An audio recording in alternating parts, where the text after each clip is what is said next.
Good day and welcome back to another DBZ Dokkan Battle video. In this video we're going to take a look at domain skills. Basically, right now there's only domain skills under the Future Saga, but I wanted to talk a little bit about domain skills, discuss how they work, so the players can understand the limitations and the accentuations of the domain skill effects. Now, if a unit has a domain skill, whether it's passive or active, it will reflect on their card on the left hand side there. You can see like the little globe option. And domain skills can be activated via active skill in the case of Into Future Trunks and Tech Zamasu, or they can be activated via their passive.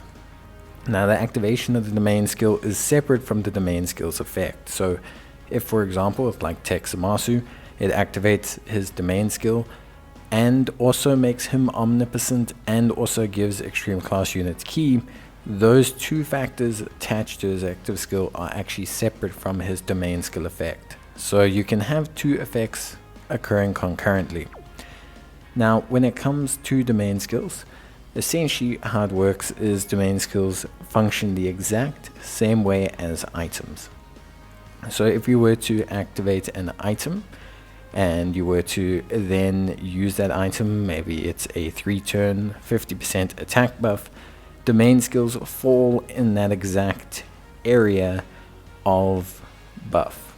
So in terms of the calculation, in terms of the effect calculations, that is where those domain skills will apply.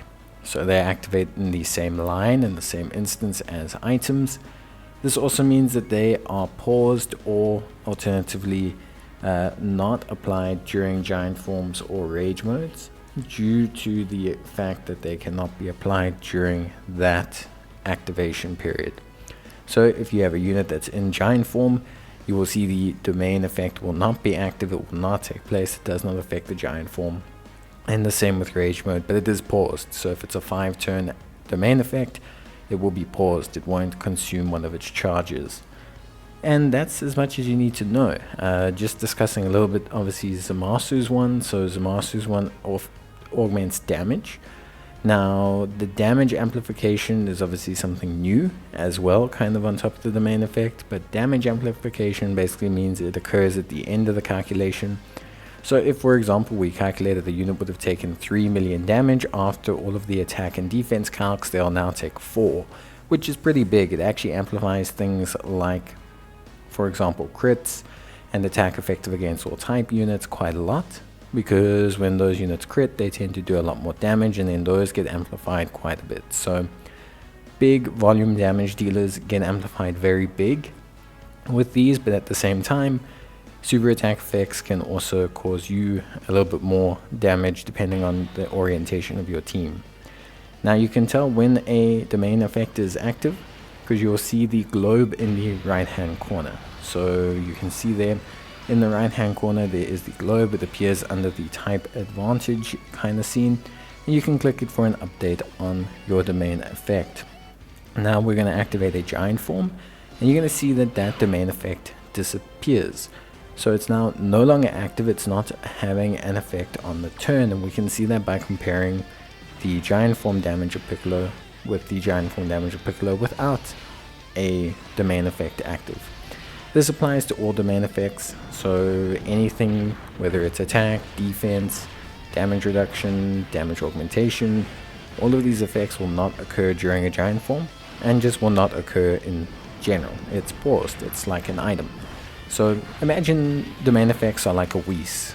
You currently have items that occur over 2 turns. Domain effects are essentially those, but over a longer period. And I think that's what they're trying to apply here. So instead of giving us items that give us 4-turn buffs or 5-turn buffs, and instead of having support units like Boma, who you tend to have or provide 2-turn buffs, they're trying to give something a little bit more long-standing to allow players to do some interesting dynamic team builds. For example, Future Gohan, when his domain effect activates at turn 5, you kind of build your team around that fact. You build your team around units that are going to kind of correlate or manifest really well with that domain effect. So Gogeta, Tech Vegeta, all those units that spike at turn 5 and 6 are going to be ideal because their big damage periods will occur during the domain effect.